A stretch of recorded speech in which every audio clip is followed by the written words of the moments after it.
আসসালামু আলাইকুম ভিউয়ার্স, কেমন আছেন আপনারা সবাই? আশা করি সবাই ভালো আছেন, সুস্থ আছেন। ভিউয়ার্স, আমরা ত্রিভুজের ধর্ম চ্যাপ্টারটির কস সূত্রের প্রমাণ করব আজকে। তো তার আগে একটু কথা বলার আছে এখানে, সেটি হচ্ছে যে কস সূত্রের প্রমাণটা মূলত আসলে 2-3 লাইনেও প্রমাণ করা যায়, আবার ভেক্টর পদ্ধতিতে 2-3 লাইনে প্রমাণ করা যায় একটা উপপাদ্য ব্যবহার করে। সেটা হচ্ছে উচ্চতর গণিতে ছিল অ্যাপোলোনিয়াসের উপপাদ্য, যেটার মাধ্যমে 3 থেকে 4 লাইনের মধ্যেই এই কস সূত্রটি প্রমাণ করা যায়। আবার ভেক্টর পদ্ধতিতে দেখা যায় যে 6 থেকে 7 লাইনের মধ্যে শেষ করা যায়। কিন্তু আমি এখানে একটু কথা বলবো, সেটি হচ্ছে যে সব কিছুর একটা প্রমাণ আকার বা স্ট্যান্ডার্ড আকার রয়েছে। ধরেন আপনাকে বলা হলো নিউটন কে, ধরে নিলাম নিউটন কে, এই প্রশ্নটি করা হয়েছে এবং এর জন্য নম্বর বরাদ্দ রয়েছে 1 অথবা 2। তাহলে আপনি কয় লাইনে উত্তর দেবেন? কিংবা আপনাকে বলা হলো নিউটনকে, এই প্রশ্নটি দেওয়া হয়েছে 10 মার্কের জন্য, এবার আপনি কয় লাইনের উত্তর দেবেন, কতটুকু বলবেন নিউটন সম্পর্কে? আপনি বলেন, আপনি কি 10 মার্কের জন্য 2 লাইন বা 1 লাইনে উত্তর দেবেন যে নিউটন একজন গণিতবিদ কিংবা পদার্থবিদ? এইটুকু বলা যাবে? অবশ্যই বলা যাবে না। তার সম্পর্কে বিভিন্ন ধরনের বিষয় বলতে হবে, তিনি কোন দেশের ছিলেন, তিনি কীভাবে কি তার জীবন বৃত্তান্ত কিছুটা হলেও আংশিকভাবে তুলে দিতে হবে, কারণ এখানে নাম্বার আছে 10। সুতরাং এই যে কস সূত্রটা, এটা মূলত 8 নম্বরের জন্য আসে। এটা আপনি 2-3 লাইনে প্রমাণ করতে পারেন না, এটা শোভা পায় না। আপনি করে দিতেই পারেন, কিন্তু আমি এক্সামিনার, আমি যদি বলি যে না আমি এখানে নাম্বার দিব না, আপনি জেদ করতে পারেন, কিন্তু কী করলেন? ধরেন আমি নাম্বার দিলাম না, 4 লাইনে আপনি উত্তর দিয়েছেন, আমার কাছে মনে হলো না 8 মার্কের মধ্যে আমি এখানে 2 মার্ক দেব, দিলাম। আপনি তো প্রমাণ করেছেন, আপনি নাম্বার পাবার অধিকার রাখেন, কিন্তু ওই যে প্রমাণ আকার হয়নি, স্ট্যান্ডার্ড আকার হয়নি। সেই ক্ষেত্রে আপনি আমি নাম্বার দিলাম 2, রেজাল্ট হয়ে গেল, তারপর মনে করেন আপনি হাইকোর্ট করলেন, লাভ আছে? কোনো লাভ নেই। সুতরাং স্ট্যান্ডার্ড আকার সবসময় মাথায় রাখবেন, আপনার নম্বর অনুযায়ী প্রমাণ দিতে হবে বা অ্যান্সার দিতে হবে। প্রশ্নের নম্বর বা প্রশ্নের বরাদ্দ নম্বর হিসেব করে আমাকে উত্তর করতে হবে। 2 মার্কের জন্য হলে, 1 মার্কের জন্য হলে সেই হিসেবে উত্তর দিতে হবে। আর যদি সেই প্রশ্নটাই একই প্রশ্ন ধরেন 10 মার্কের জন্য থাকে, তাহলে সেটাকে আমাকে অবশ্যই এলাবোরেট করতে হবে এবং বড় করে উত্তর দিতে হবে, মোটামুটি স্ট্যান্ডার্ড আকার। তো সেই বিষয়টাই আমরা এখানে করব। কস সূত্রটার আসলে প্রমাণ তো বললাম ভেক্টর পদ্ধতিতেও করা যায়, আবার আপনার অ্যাপোলোনিয়াসের উপপাদ্য ব্যবহার করে অনেকে প্রমাণ করে। তো আমি যেটা করব সেটা হচ্ছে যে আসলে একটু ডিটেলস করেই করব, কারণ এখানে নাম্বার রয়েছে 8। তো কেন ডিটেলস করে করব সেটা তো এতক্ষণ এক্সপ্লেন করলাম। এরপরে যদি আপনাদের মনে হয় যে না আমি ভেক্টর পদ্ধতিতে করলেই ভালো হবে, তাহলে করবেন, কোনো সমস্যা নেই। হ্যাঁ, তবে ঝুঁকি হয় একটু। আপনি অ্যাপোলোনিয়াসের উপপাদ্য ব্যবহার করে করতে পারেন। এখন এখানে একটা বিষয় হচ্ছে কি, আপনি অ্যাপোলোনিয়াসের উপপাদ্য ব্যবহার করে করলেন, অনেকেরই আসলে উচ্চতর গণিত নেই, উচ্চতর গণিত করা হয়নি এসএসসিতে, তারা উচ্চতর গণিত করেননি। সেই ক্ষেত্রে তারা তো ভাববেন আল্লাহ কীভাবে করবে, অ্যাপোলোনিয়াসের উপপাদ্য তো আমাদের ছিল না, এটা তো উচ্চতর গণিতের বিষয়। তো আমি বলবো আসলে ঘাবড়ানোর কিছু নেই, আপনাকে অ্যাপোলোনিয়াসের উপপাদ্যটা প্রমাণ করতে দেওয়া হবে না, শুধু অ্যাপোলোনিয়াসের উপপাদ্যের মূল যে সূত্রটা বা উপপাদ্যটা সেই জিনিসটা বুঝতে হবে। যেমন আমি যদি নর্মালি যে উত্তরটা দেবো, সেখানেও কিন্তু উচ্চতর গণিতে 2টো উপপাদ্য আসবে। সেই উপপাদ্য দুটোও কিন্তু যাদের উচ্চতর গণিত ছিল না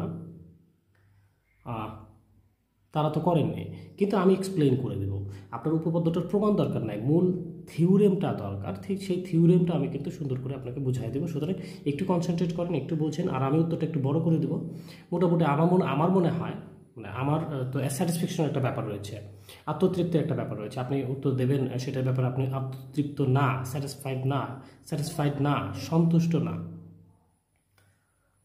তো সেই সাপেক্ষেই আসলে যেন স্যাটিসফাইড হয়, আত্মতৃপ্তি হয়, সন্তুষ্টি হয় উত্তর দিয়ে, যে 8 মার্কের জন্য এখানে আমাকে অবশ্যই 8 মার্ক দিতে হবে। তাহলে সেই সাপেক্ষে আমি যে উত্তরটা দেবো, আমার কাছে মনে হয় এটা স্ট্যান্ডার্ড। আমি আপনাদের চাপাই দিচ্ছি না, বাট আমার কাছে মনে হয় যে এইটা করা উচিত। তো যাই হোক ভিউয়ার্স, প্রশ্নটা আসলে থাকবে যেভাবে, সেটা হচ্ছে যে যে কোনো ত্রিভুজের ক্ষেত্রে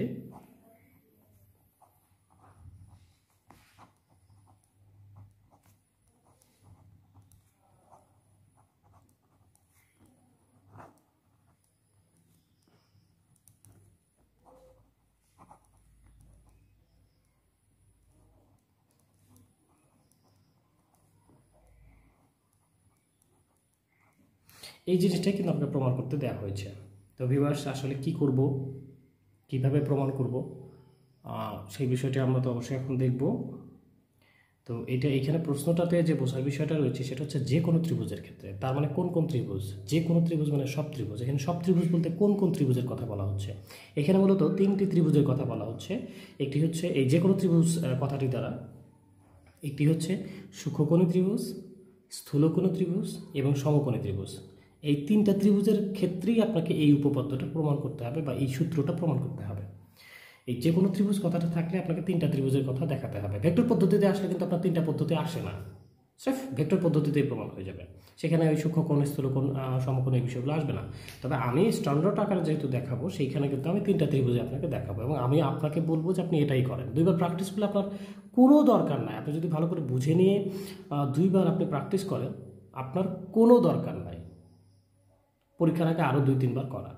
আপনি শুধু একবার ভালো করে রপ্ত করে যাবেন, তবে অবশ্যই 2-3বার প্র্যাকটিস করে নেবেন, আপনার কোনো ভুল হবে না এবং মুখস্থ করতে হবে না, কোনো কঠিন কিছু নেই।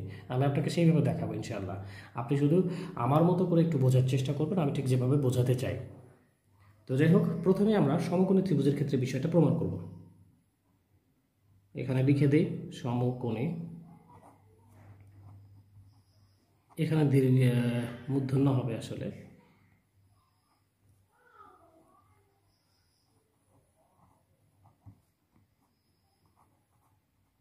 তাহলে সমকোণী ত্রিভুজের ক্ষেত্রে অবশ্যই একটা সমকোণ লাগবে, আমরা সমকোণ নেই। মোটামুটি আপনি এইভাবে নিতে পারেন। আপনি ইচ্ছে করলে যদি বলেন যে আমি ত্রিভুজটা এই দিকে নেব, কোনো সমস্যা নেই। তবে মনে রাখবেন, যেহেতু সমকোণী ত্রিভুজের ক্ষেত্রে, তাহলে সমকোণ বিষয়টা রিলেটেড, সমকোণ কথাটা স্পষ্ট করে আমাকে খেয়াল করতে হবে। এখানে আমি সবসময় এই যে এ কোণটা যে রয়েছে, এই এ কোণটা আমি এখানে রাখবো। ফাইন, সমকোণী ত্রিভুজের ক্ষেত্রে সুতরাং এই যে এখানে যে কোণটা দেখাচ্ছে, সেই কোণটা আমরা সমকোণ হিসেবে রেখে দেব।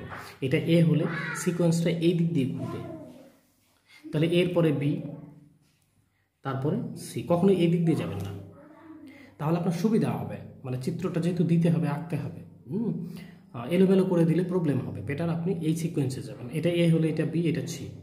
এটা যদি বি হয় তাহলে বি এর পর অবশ্যই সি, তাহলে এখানে হবে এ, কারণ এ বি সি। এটা যদি সি হয় তাহলে সি এ বি, 3টা জিনিসই তো, সি এর পরে এ আসবে, A B C A, A B C এ, এরকম সার্কেল। তো যাই হোক, চিত্রগুলো সেইভাবে নেবেন। এটা সমকোণ চিহ্নিত করে দিলাম। আর আমরা বাহুগুলোর ক্ষেত্রে জানি, সি কোণের উল্টা দিকের বাহুকে আমরা বলি সি বাহু, বি কোণের উল্টা দিকের বাহুকে বি বাহু, এ কোণের উল্টা দিকের বাহুকে এ বাহু। ওকে ফাইন, এইটা তো ঠিক আছে। এখন এই ত্রিভুজের ক্ষেত্রে দেখেন তো, আমরা জানি সমকোণী ত্রিভুজের ক্ষেত্রে আমরা জানি, দেখেন কিভাবে প্রমাণ হয়, খুবই সহজ। আমরা জানি অতিভুজ স্কোয়ার ইকুয়াল লম্ব স্কোয়ার প্লাস ভূমি স্কোয়ার। তাহলে এখানে আমরা অতিভুজ পাচ্ছি বিসি স্কোয়ার ইকুয়াল, এখানে ভূমি পাচ্ছি AC square plus AB square. এতে কোনো সন্দেহ নেই, কেননা আমরা জানি যে পিথাগোরাস উপপাদ্য ইজ ইকুয়াল অতিভুজ স্কোয়ার ইজ ইকুয়াল বাকি 2 বাহু, অর্থাৎ ভূমি আর লম্বের স্কোয়ার এর সমষ্টির সমান। তাহলে আমরা এখানে অতিভুজ দেখতে পাচ্ছি, এটার উপর স্কোয়ার করলাম, সমান সমান এটা স্কোয়ার প্লাস এটা স্কোয়ার, এইটুকুই, অর্থাৎ এটাই পিথাগোরাস উপপাদ্য বা সূত্র। এখানে দেখেন আমরা বিসি এর মান বসাই দিই। এখানে বিসি এর মান আমরা দেখতে পাচ্ছি এ, তার উপর স্কোয়ার দিয়ে দিলাম। এখানে দেখেন এসি রয়েছে, এসি এর মান বি, তার উপর স্কোয়ার দিলাম। এ বি এর মান সি, তার উপর স্কোয়ার দিলাম। এখানে মাইনাস যদি আমি একটা 0 নেই, আমার মনে হয় না, আপনারা বলবেন কোনো সমস্যা আছে, কেননা -0 করলে তো কোনো পরিবর্তন হবে না। -0-এর সাথে যদি আমরা গোটা পৃথিবী গুণ দিই, তবুও কিন্তু সেটা 0ই হয়ে যাবে। সুতরাং আমি এখানে 2BC নেব। এখন আপনি বলবেন এটা কীভাবে, কী দেখে বুঝবো যে 2BC নেব? মূলত প্রমাণে দেখেন এই জায়গায় রয়েছে 2BC, এই 2BCটা -0 আকারে নিয়ে নেব। এতে কী লাভ হবে কিছুক্ষণ পরে আপনারা বুঝতে পারবেন।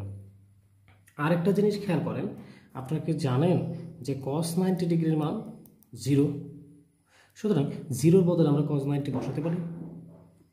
বা আরও একটু তাহলে আগানো যাক, a square b square C square minus 2BCটার সামনে লিখে নিলাম ইন্টু cos 90 ডিগ্রি বসাই দিলাম, কারণ cos 90 ডিগ্রি মানে তো 0-এর বদলে আমরা cos 90 নিলাম।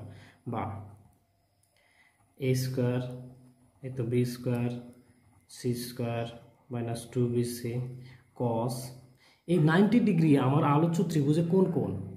আমি যে একটা ত্রিভুজ নিয়েছি সেই ত্রিভুজে 90 ডিগ্রি কোন কোণের মান? এই কোণ না এই কোণ না এই কোণ? লক্ষ্য করেন এটা কিন্তু 90 ডিগ্রি আমি শুরুতেই নিয়েছিলাম, তাহলে এই কোণটার নাম হচ্ছে এ, ফলে আমি এখানে এ নিতে পারি।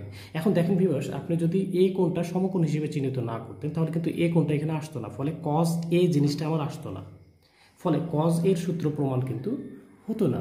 এই জন্য আমি অবশ্যই বলেছি যে এখানে আপনি এ কোণটা নেবেন এবং সেই সিকোয়েন্স অনুযায়ী বাকিটা করে নেবেন। আর এখানে ইচ্ছাকৃতভাবে আমরা প্রথমে 0 নিলাম, 0-এর সাথে যা খুশি আমি গুণ দিতে পারি দিলাম।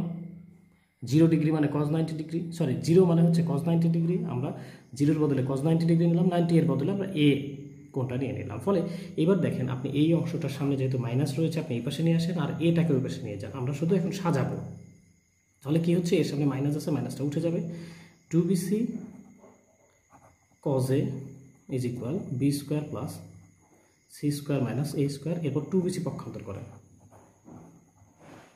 তাহলে cos a is equal B square plus C square minus A square divided by 2bc। তার মানে দেখেন উপপাদ্যটা কিন্তু সমকোণী ত্রিভুজের ক্ষেত্রে বা সূত্রটা কিন্তু সমকোণী ত্রিভুজের ক্ষেত্রে প্রমাণিত আমার হয়ে গেল।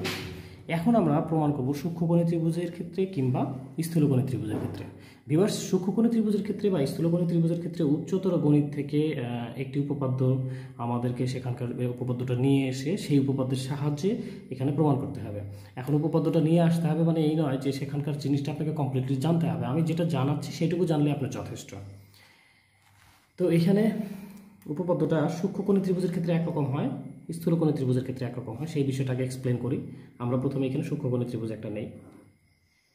এখানে যেহেতু সূক্ষ্মকোণী ত্রিভুজের কথা বলা হচ্ছে আমরা এই পাশে সেই সূক্ষ্মকোণটা নেব, সূক্ষ্মকোণ ধরে নিলাম এ, তাহলে এটা হবে বি, এটা হবে সি, কনসিকোয়েন্সটা এই দিক দিয়ে যাবে, আমি সব আগেই বলে দিয়েছি।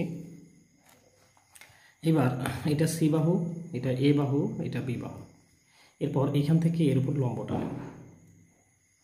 লম্বটা মনে হচ্ছে এইটা আর এটা বোধহয় অর্ধেক, আসলে ত্রিভুজটা যদি আমি এরকম নিতাম, দেখেন এটাও কিন্তু সূক্ষ্মকোণী ত্রিভুজ এবং লম্ব টানতাম, এখন কিন্তু আর অর্ধেক হচ্ছে না। আমি কিন্তু বলিনি যে এটা সমবাহু ত্রিভুজ, এটা কিন্তু সমবাহু ত্রিভুজ অটোমেটিক্যালি হয়ে গেছে মোটামুটি আমি আঁকার পরে, বা সমদ্বিবাহু ত্রিভুজ, ফলে লম্ব টানার ফলে এটা অর্ধেক লাগতেছে, বাট সবসময় সেরকমটা হবে না। সব সূক্ষ্মকোণী ত্রিভুজ সমবাহু বা সমদ্বিবাহু ত্রিভুজ হয় না, ফলে এইটা ভালো করে মাথায় রাখবেন। আমি লম্ব টেনেছি মানে অর্ধেক হয়েছে এরকমটা না, মাথায় রাখেন এটা লম্ব টানলাম। তাহলে বি এর মান কিন্তু আমার এটা মাথায় রাখতে হবে, এইটুকু বি এর মান, এই জায়গা থেকে এতটুকু, বি কিন্তু অর্ধেকটা না, এটাকে আবার b/2 লেখা যাবে না, এটাকে বা এটাকে, এই বিন্দুটার একটা নাম আমরা দিই মনে করি ডি। এখন উপপাদ্যটা হচ্ছে এরকম, ঠিক আপনার আলোচ্য কোণ, যে আলোচ্য কোণটা আপনি ব্যবহার করতেছেন তার বিপরীত বাহুর উপর স্কোয়ার, তাহলে এখানে আলোচ্য কোণ এ, তার বিপরীত বাহু আমরা দেখতে পাচ্ছি বিসি, এটা এ সরি ছোট হাতের হবে, বাহু তো ছোট হাতের হয়, তাহলে এ কোণের বিপরীত বাহু আমরা দেখতে পাচ্ছি বিসি, তাহলে উপপাদ্যটা হচ্ছে বিসি স্কোয়ার ইজ ইকুয়াল এই কোণের সংলগ্ন যে দুইটা বাহু তাদের উপর স্কোয়ার। লক্ষ্য করেন AC square plus AB square. সূক্ষ্মকোণী ত্রিভুজের ক্ষেত্রে মাইনাস হবে, মাইনাস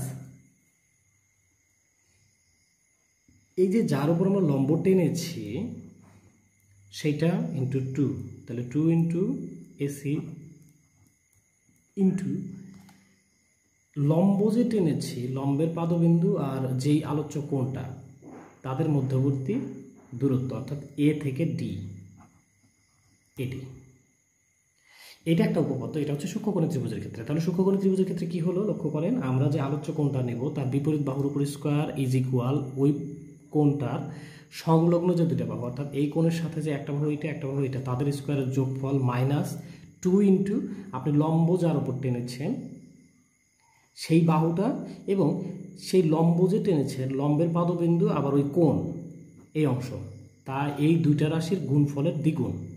এই বিষয়টা আপনাকে ভালো করে বুঝতে হবে। আপনি কোনটা যদি এইদিকে নিতেন তাহলে এই অংশটুকু এখানে বসতো, আপনি কোনটা এখানে নিয়েছেন তাহলে এই অংশটা বসবে, আপনি কোনটা যদি এইদিকে নিতেন তাহলে এই দিক দিয়ে হতো হিসেব, যেভাবে কল্পনা করেন। তা আমি এখানে এই কোণ নিয়েছি তাহলে এই অংশটা নেব, এইটুকু আপনার বুঝলেই চলবে, উপপাদ্য প্রমাণ করতে হবে না। এবার আসেন স্থূলকোণী ত্রিভুজের ক্ষেত্রে আমরা কি করব। একটা স্থূলকোণী ত্রিভুজ আমরা নেই মোটামুটিভাবে, আমি আসলে রাফ করছি, একটু বোঝার চেষ্টা করবেন, আপনাকে বোঝানোর জন্য সেই জিনিসটা করে দিচ্ছি।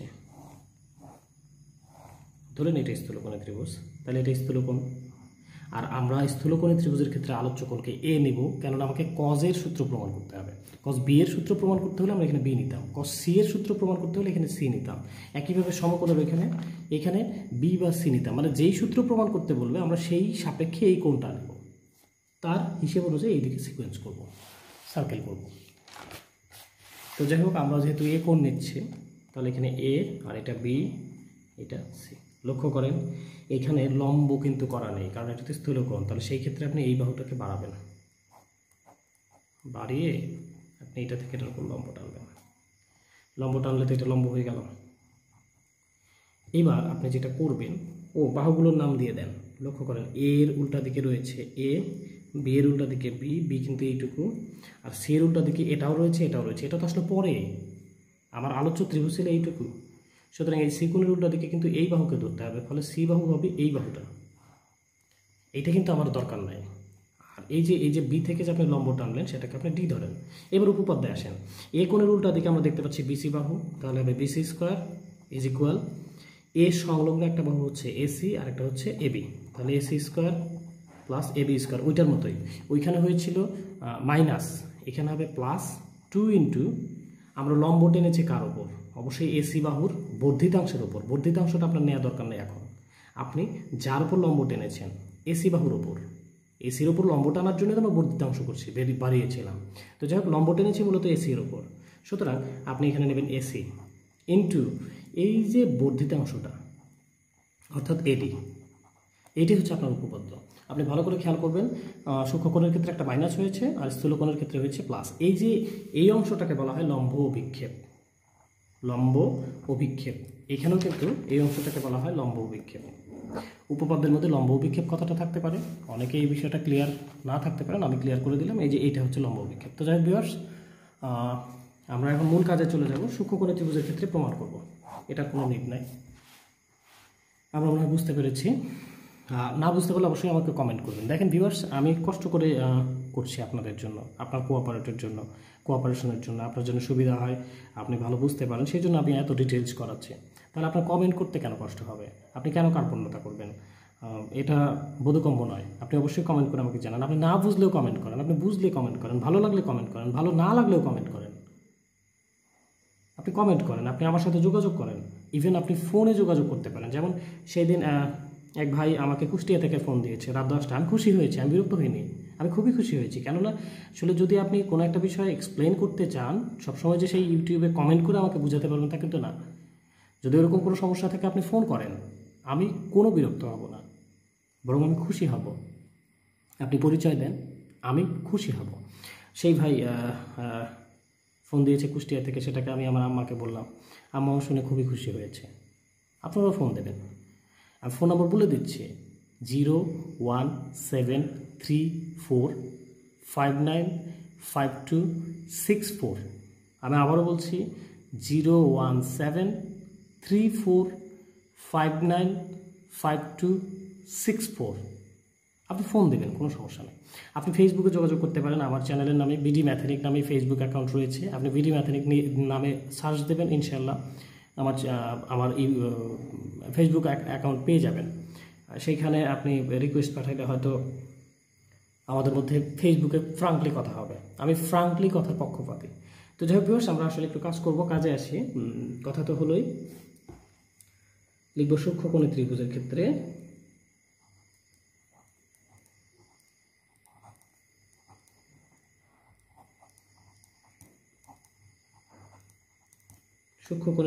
ক্ষেত্রে আমরা সূক্ষ্মকোণটা এঁকে নেই। ধরেন এটা সূক্ষ্মকোণ, এটা এ, এই যে এটা সূক্ষ্মকোণ, আমরা সূক্ষ্মকোণ এটাকে হিসেব করে নিলাম। দেখেন এটা কিন্তু সমকোণ হয়নি, সমকোণ হলে তো এই দিক দিয়ে হতো। সমকোণ সূক্ষ্মকোণ এ বি সি, আমি ইচ্ছে করে একটু এরকম করে নিলাম। এটার উপর থেকে লম্ব টানেন, তাহলে লম্বটা এখানে আসবে। এটাকে দেন ডি। বাহুগুলো চিহ্নিত করেন। এটা এ কোণ ছিল, এ কোণের উল্টা দিকে এটা এ, এটা বি কোণ, বি কোণের উল্টা দিকে এই পুরো বাহুটা, এটা বি, এটা সি কোণ, সি কোণের উল্টা দিকে এই বাহুটা, এটা পরে এসেছে, আমরা এটা নিব না। সি কোণের উল্টা দিকে এইটা মূল ত্রিভুজে, এটা নিব সি। ফাইন, লক্ষ্য করেন আমরা কিছুক্ষণ আগে যে উপপাদ্যটা শিখলাম, সেই উপপাদ্য অনুযায়ী আমরা জানি যে সূক্ষ্মকোণের অপোজিটের যে বাহু বিসি স্কোয়ার ইজ ইকুয়াল এর সংলগ্ন দুই বাহু, একটা হচ্ছে এসি একটা হচ্ছে এবি, তাহলে তাদের উপর স্কোয়ার করে যোগ করা যাক। এরপর মাইনাস সূত্রের 2, তারপর যার উপর লম্ব টানা হয়েছে এই লম্বটা আমরা টেনেছি এসি বাহুর উপর, তাহলে 2 ইন্টু এসি ইন্টু এই যে লম্ববিন্দু থেকে আলোচ্য কোণ এটা হচ্ছে এডি। এবার মানটা বসায় দেওয়া যাক। ভিউয়ার্স আশা করে দেখা যাচ্ছে। আচ্ছা যাই হোক, বিসি এর মান আমরা দেখতে পাচ্ছি এখানে এ, তারপর স্কোয়ার করলাম, এখানে এসি এর মান দেখতে পাচ্ছি বি, এই যে এসি, তারপর স্কোয়ার, এ বি এর মান আমরা দেখতে পাচ্ছি সি, তারপর স্কোয়ার, সূত্রের মাইনাস, সূত্রের 2, সূত্রের এ। ভিউয়ার্স একটু ভালো করে খেয়াল করেন, সূত্রের সরি এসি, সূত্রের তো না, এখানে এসি, এসি এর মান আমরা কত দেখতে পাচ্ছি একটু দেখেন, এই যে এ সি, এখানে বি। প্রবলেম হচ্ছে এডি এর মান কিন্তু নাই, কারণ এই এডি এর মান কত আমরা জানি না, এটা পরবর্তীতে এসেছে। তাহলে এডিটাই আমার প্রবলেম করছে, আমরা এটাকে 1 নং চিহ্নিত করে রাখলাম। এবার ভিউয়ার্স দেখেন এখানে আসলে মূলত যেহেতু কজ অনুপাতের কথা বলা হয়েছে, এটা তো একটা ত্রিকোণমিতিক অনুপাত। আমরা জানি কজের জন্য সমকোণী ত্রিভুজের ক্ষেত্রে ব্যবহার করা হয় একটা ছন্দ, জানি সেটা হচ্ছে যে কবরে ভয় আছে, অর্থাৎ কস থিটা ইজ ইকুয়াল ভূমি বাই অতিভুজ। তাহলে এখানে লক্ষ্য করেন তো, এটা তো লম্ব টেনেছিলাম, তাহলে অবশ্যই এটা সমকোণী ত্রিভুজ। দেখেন আমি এই পাশে নিব না, আমার আলোচ্য কোন কোন দিকে রয়েছে, অবশ্যই এই দিকে, তাহলে আমি এই অংশটা নিয়ে কাজ করব। আমার এই দিকে তো আলোচ্য কোনো কোণ নেই, মানে এটা আমার প্রয়োজনীয় অংশ না। আমি এখানে সমকোণী ত্রিভুজ নিব এবং কস এ কথাটা নিয়ে আসতে চাই, এ কোণ তো এই দিকে, ফলে আমরা লিখব আবার কস এ ইজ ইকুয়াল, এটা কোন ত্রিভুজের ক্ষেত্রে আমরা দেখতে পাচ্ছি এখানে এ বি ডিতে, আবার এখানে লেখা যেতে পারে ত্রিভুজ এ বি ডিতে, তাহলে ভালো হয়, কারণ এখানে তো দুইটা ত্রিভুজ রয়েছে। এ বি ডিতে মূলত ত্রিভুজ রয়েছে 3টা, তারপরে আমি বলে দিলাম 2টা, যাই হোক আমরা দৃশ্যমান যেটা দেখতেছি সেটাই। তাহলে ত্রিভুজ এ বি ডিতে কজ এ ইজ ইকুয়াল ভূমি বাই অতিভুজ, এখানে ভূমি হচ্ছে এডি, কেননা এটা তো ভূমিস্থ কোণ, এই যে এটা হচ্ছে ভূমিস্থ কোণ, এই যে এডি হচ্ছে ভূমি, অতিভুজ হচ্ছে আমরা এখানে দেখতে পাচ্ছি, এটা তো লম্ব টেনেছিলাম, তাহলে এখানে অতিভুজ হচ্ছে এবি। এবার এবি পক্ষান্তর করেন, তাহলে কি দাঁড়াচ্ছে, এবি এর মানটাও কিন্তু বসানো যায়, এবি এর মান সি, তাহলে এখানে নিয়ে আসেন c cos A is equal AD. এই যে এডি এর যে মানটা আমরা পাইলাম, এই মানটা কিন্তু 1 নংয়ের এই জায়গায় বসানো যায়। তাহলে আমরা লিখতে পারি 1 নং হতে পাই a square is equal B square plus C square minus 2b c into cos A. এবার এই অংশটুকু পক্ষান্তর করেন, যেমন আগে কিন্তু আমরা এই জিনিসটা করেছিলাম, 2bc কস এ পক্ষান্তর করে নিলাম, মাইনাস ছিল মাইনাস উঠে যাবে, হ্যাঁ 2bc কস এ ইকুয়াল এই এ স্কোয়ারটা ওই পাশে নিয়ে যান, তাহলে এখানে বি স্কোয়ার ছিল থাক, প্লাস সি স্কোয়ার ছিল থাক, এ স্কোয়ার সামনে প্লাস, ওই পাশে ছিল মাইনাস এ স্কোয়ার হবে। এবার এই 2bc অংশটা পক্ষান্তর করে দেন, তাহলে অতএব কি দাঁড়াচ্ছে, cos of A is equal B square plus C square minus A square divided by 2bc। ব্যাস, আমার কিন্তু সূক্ষ্মকোণী ত্রিভুজের ক্ষেত্রেও প্রমাণটা চলে এসেছে। শুধুমাত্র এখানে ওই যে নতুন যে উপপাদ্যটার কথা বললাম, যে কোণের বিপরীত বাহু, মানে আলোচ্য কোণের বিপরীত বাহুর উপর স্কোয়ার, কোণ সংলগ্ন দুই বাহুর উপর স্কোয়ার, যেই মাইনাস 2 ইন্টু যেই বাহুর উপর লম্ব টানা হয়েছে সেই বাহুটা ইন্টু ওই যে লম্বের পাদবিন্দু, যেটা এখানে ডি বিন্দুটা, পাদবিন্দু থেকে ওই কোণের যে দূরত্বটুকু সেটা। এই উপপাদ্যটা ভালো করে বুঝলেই সেখান থেকে একটু ক্যালকুলেশন করে আর একটা জিনিস লাগে, সেটা হচ্ছে যে এই ত্রিকোণমিতিক অনুপাত কজের সূত্রটা, কজ ইকুয়াল ভূমি বাই অতিভুজ, এই সূত্রটাও লাগে। তো যাই হোক, আমার মনে হয় সূক্ষ্মকোণী ত্রিভুজের ক্ষেত্রেও আপনারা পারবেন, আর সমকোণী ত্রিভুজের ক্ষেত্রেও তো কোনো কথাই নাই। এবার আমরা যাব স্থূলকোণী ত্রিভুজের ক্ষেত্রে। স্থূলকোণী ত্রিভুজের ক্ষেত্রে আমরা একটা স্থূলকোণী ত্রিভুজ নেই। আমরা স্থূলকোণী ত্রিভুজ মূলত এইটুকু, তাহলে আমরা স্থূলকোণটাকে এ চিহ্নিত করব, এ, এটা বি, এটা সি। তাহলে সি কোণের বিপরীত বাহু এইটা, এখানে সি, এ কোণের বিপরীত বাহু এ, বি কোণের বিপরীত বাহু বি। এইটাকে আমি আসলে একটু বাড়িয়েই নিয়েছি, কেননা আমাকে তো পরবর্তীতে বাড়াতে হবে, আমি জানি। এই যে বাড়ায় নিলাম, বাড়ায় লম্ব টেনে নিলাম, এ থেকে এই বিন্দুর দূরত্ব আমি নিলাম ডি। Okay fine. এখন আমরা যে স্থূলকোণী ত্রিভুজের ক্ষেত্রে উপপাদ্যটা শিখেছি, তাহলে লিখতে পারি, আমরা জানি আমরা জানি স্থূলকোণ সংলগ্ন স্থূলকোণের বিপরীত বাহুর উপর স্কোয়ার, এখানে দেখতে পাচ্ছি বিসি স্কোয়ার মানে বিসির উপর স্কোয়ার, এরপরে সংলগ্ন বাহু একটা হচ্ছে এই এসি আর একটা হচ্ছে এবি, তাহলে AC square plus AB square, এখানে হবে প্লাস 2 ইন্টু এই দেখেন এই যে এসি, কারণ এই লম্বটা তো টেনেছি এসি এর বর্ধিতাংশের উপর, তাহলে মূল ত্রিভুজে ছিল এসি, এই এসিটা এখানে নিতে হবে ইন্টু এর যে বর্ধিতাংশটুকু রয়েছে মানে যতটুকু অংশের উপর লম্ব টানা হয়েছে, বর্ধিতাংশ তো আরও বাড়ানো যেতে পারে। মূলত আমি যে লম্বের পাদবিন্দু আর এ থেকে বাড়ানোর ফলে যে পাদবিন্দুটা আমরা পেয়েছি এই দূরত্বটা এডি, এখানে ইন্টু দিয়ে দেবেন এডি। এবার মানটা বসায় দেন, আমরা বিসি এর মান দেখতে পাচ্ছি এ তার উপর স্কোয়ার, এসি এর মান দেখতে পাচ্ছি বি তার উপর স্কোয়ার, এ বি এর মান দেখতে পাচ্ছি সি তার উপর স্কোয়ার, সূত্রের প্লাস 2 রয়েছে 2, এসি এর মান এখানে দেখা যাচ্ছে C, okay fine, sorry AC এর মান এইদিকে বি বসায় দিলাম, বাকি রইল এডি। এডি এর মান আমার জানা নেই, এটাকে আমরা 2 নং চিহ্নিত করবো, কেননা এর আগে কিন্তু আমরা 1 নং সমীকরণ ব্যবহার করেছিলাম। ফাইন, এবার সমকোণী ত্রিভুজ তো আমাদের এইটা, তাই না, এটাতে যাব। এখানে যদি আমরা ঢুকি তাহলে আমরা দেখতে পাচ্ছি যে কস এ, ত্রিভুজটার নাম দেওয়া যেতে পারে এ বি ডিতে, ত্রিভুজ এ বি ডিতে লক্ষ্য করেন কজ এ ইকুয়াল ভূমি বাই অতিভুজ, এখানে ভূমি আমরা পাচ্ছি হচ্ছে এডি আর অতিভুজ পাচ্ছি আমরা এ বি। ফাইন, সবই ঠিক আছে। প্রবলেম হচ্ছে এই যে এ কোণটা, আসলে এই এ কোণটা তো ছিল এই দিকে, আমরা এ কোণ তো চিহ্নিত করেছি এই অংশটাকে, কিন্তু এইটা তো আর এই ত্রিভুজের সূক্ষ্মকোণ হতে পারে না, সরি দেখা যাচ্ছে না, সরি লক্ষ্য করেন আমরা এ কোণ হিসেবে চিহ্নিত করেছি এই কোণটাকে, তাই না, স্থূলকোণ হিসেবে নিয়েছিলাম, মানে এ হচ্ছে এই কোণটা, কিন্তু এই কোণটাকে তো আমরা এ কোণ বলতে পারি না। মানে একই সাথে ধরেন আপনি রাস্তাকে ফুটবল মাঠ বলতে পারেন না, মানে আমি রাস্তাকে রাস্তাও বলতেছি আবার ফুটবল মাঠও বলতেছি, রাস্তা তো আর ফুটবল মাঠের মতো হয় না, মানে একই সাথে কিন্তু একটা জিনিস 2 রকমের কথা হয় না। আপনি একইভাবে এটাকে এ বলতেছেন আবার এটাকে এ বলতেছেন, এটা তো হতে পারে না, কারণ একটা বড় একটা ছোট, ফলে এইটা যদি এ হয় তাহলে এইটা কি হবে সেটা যদি আমরা একটু হিসেব করি, একটু খেয়াল করি, দেখেন ভিউয়ার্স, ধরেন আমি এটাকে এক্স ধরে নিলাম এই অংশটা, তাহলে এইটা কত হবে লক্ষ্য করেন, আমরা জানি একটা সরলরেখার উপরে 180 ডিগ্রি কোণ থাকে, এই 180 ডিগ্রিকে বলা হয় পাই। তাহলে লক্ষ্য করেন আমার এই অংশটা কিন্তু এক্স, পুরো অংশটা পাই, তাহলে আমি যদি পুরো অংশটা তো পাই থেকে যদি আমি এক্স অংশটা বাদ দিয়ে দিই, ধরে নেন আমি এক্স অংশটা বাদ দিলাম, তাহলে তো এটা থাকে। সুতরাং এইটাকে লেখা যায় পাই মাইনাস এক্স। আমার মনে হয় ভিউয়ার্স বুঝতে পারছেন আসলে আমি যে জিনিসটা বোঝাতে চেষ্টা করছি সেটা হচ্ছে আমার আলোচ্য কোণ তো এইটা, সুতরাং একই সাথে আমি এটাকেও এ বলতে পারি না, যদিও আমি এখানে এ লিখেছি, মূলত এটা হবে পাই মাইনাস এ, ফলে এই জায়গায় কোণটা লিখতে হবে, সরি আসলে আমি দেখানোর জন্য এভাবে দিলাম, তাহলে কস এখানে লিখতে হবে pi minus A is equal AD divide by AD. তাহলে এখানে সরাসরি কজের সূত্রটা প্রয়োগ করা যাবে না, এই বিষয়টা ভালো করে খেয়াল করবেন। এখানে পাই মাইনাসে কেন আসলো, কারণ আমার তো থিটা হচ্ছে এই ত্রিভুজ নিয়ে যেহেতু কাজ করতেছি, তাহলে থিটা এই জায়গা হবে, এই জায়গা হবে না। তো যাই হোক, এটার একটা সূত্র রয়েছে cos pi minus A equal minus cos A equal, এ পাশে এডি ছেলে এডি, আর এই এবিটা পক্ষান্তর করেন, পক্ষান্তর করে এবির মানটা বসায় দেন, এবি এর মান আমরা এখানে দেখতে পাচ্ছি সি, পক্ষান্তর করে না, তাহলে সি কস এ, এটা হচ্ছে এডি এর মান, এই এডি এর মানটা আমরা এইটা এখানে বসায় দেবো।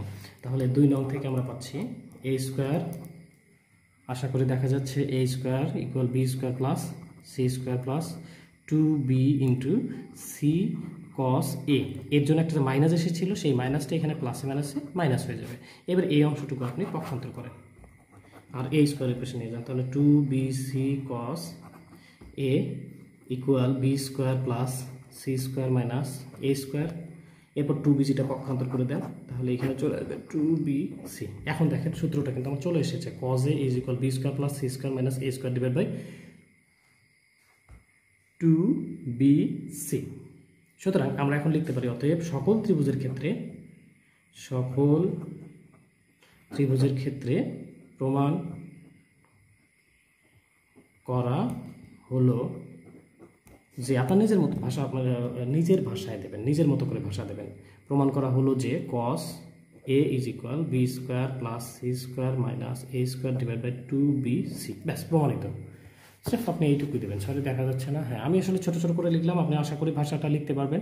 So thank you viewers. আসলে ভিডিওটা আসলে একটু বেশি সময় নিল, আর বেশি সময় না দিলেও হতো না, এক্সপ্লেন করা যেত না, বিষয়টা বেশ একটু লং, তবে অনেক ইজি। আপনি যদি 3টা স্টেপে বিভক্ত করে এখন একটা স্টেপ করেন, আধ ঘন্টা পরে আরেকটা স্টেপ করেন, আর আধ ঘন্টা পরে একটা স্টেপ করেন, দেখবেন আপনার কাছে কিন্তু খুবই সহজ লাগবে। মনে হয় কোনো বিষয়ই না, এটা কোনো ব্যাপারই না, শুধু ব্যাপারটা একটু লং, তবে না বোঝার কিছু নেই। আর আপনার কেমন লেগেছে অবশ্যই আপনি কমেন্ট করে জানাবেন। এটা আপনার উপর আমার শুধু আশাই না, এটা আপনার উপর আমার দাবি। একটা কমেন্ট করে অবশ্যই জানাবেন। থ্যাংক ইউ ভিউয়ার্স, ভালো থাকবেন, সুস্থ থাকবেন, আল্লাহ হাফেজ।